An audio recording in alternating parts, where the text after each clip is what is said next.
사고가 발생한 곳은 조치원읍의 한 모텔 건물 지하에 위치한 목욕탕이었습니다. 탕 안에서 심정지 상태로 70대 여성 3명이 발견됐는데요. 세종에서 동네 목욕탕을 찾은 어르신 3분이 감전으로 목숨을 잃었습니다. 추운 새벽 시간 몸을 녹이려 온수탕에 들어갔다 변을 당한 걸로 추정됩니다.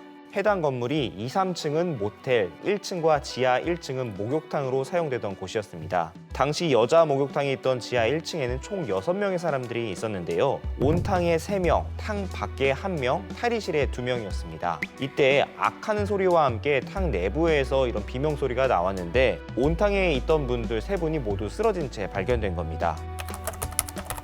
어디서 누전이 발생했고 이를 알아야 과실 여부를 알 수 있기 때문에 먼저 일단 사고의 원인 파악이 우선입니다. 그중 하나가 바로 기포 발생기입니다. 목욕탕 들어가 보면은 강한 수압으로 물줄기를 내뿜는 안막이 있지 않습니까? 그러한 기기들에 달린 모터와 주변 전기 시설에서 탕 안으로 전기가 흘러 들어왔을 가능성이 있다는 겁니다. 이 건물이 1984년도에 승인된 건물인데요. 매년 한 차례씩 한국전기안전공사가 검사를 실시하고 있습니다. 문제는 지난 6월에 이상이 없다라는 판정을 받았던 겁니다. 배선과 누전 차단기, 개폐기 접지 등에 대해서 검사를 하고 있는데 이 업체가 100명 이상이 수용될 수 있는 다중이용업소가 받게 되는 전기안전 점검 대상은 아니었다고 합니다. 따라서 이런 전기 검사도 제대로 이루어졌는지 살펴봐야 될 것 같고요. 이후에는 책임 있는 사람에 대한 수사로 이어질 텐데요. 해당 업체 대표나 전기안전 관리자에 대한 과실치사 혐의가 적용될 수 있습니다. 그런데 이 과실치사 혐의를 적용한다고 하더라도 실제 처벌은 벌금형에 그칠 수 있다는 지적도 있습니다. 과실 정도에 따라서 무게가 다를 수 있다는 건데 실제로 과거 사례를 보게 되면은 사망사고가 일어났었던 한 목욕탕 업체의 주인 같은 경우는 이 벌금형을 선고받았습니다. 과실 정도가 낮다라는 이유 때문이었습니다.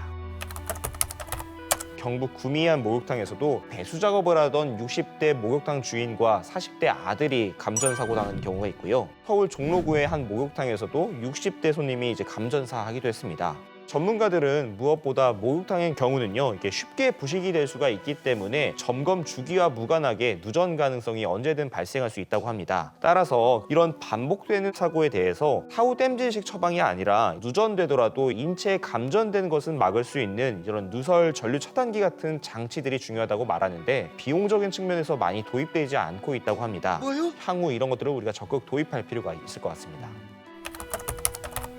지난 24일 저녁 8시 50분경 대전 대덕구에서 발생한 식당 건물 폭발 화재입니다. 크리스마스 이브였던 어젯밤에는 대전 오정동에서 식당 폭발 사고로 12명이 다쳐 병원으로 옮겨졌습니다.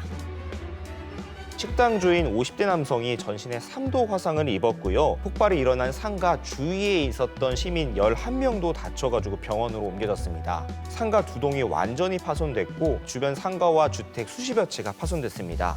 폭발이 일어난 건물에서 수백 미터 떨어진 곳에서도 이 폭발 충격 피해가 접수됐을 정도라고 하니까 당시 폭발 충격이 얼마나 컸는지를 짐작할 수가 있는데요. 현재까지 접수된 피해만 100건이 훌쩍 넘는데 이 재산 피해가 얼마나 될지는 조사하고 있는 중입니다.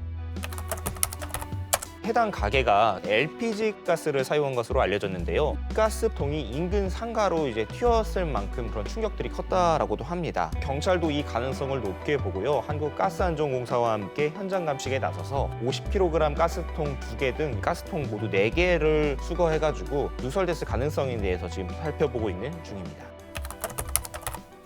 이 도시가스 도입을 위해서는 별도 배관 공사 등을 설치해야 되는데 이런 것들을 부담하기가 조금 어렵다 보니까 LPG 가스를 쓴다고들 주변 상인들도 본인들 쓴다고 많이 말씀을 하시더라고요. 근데 문제는 폭발력입니다.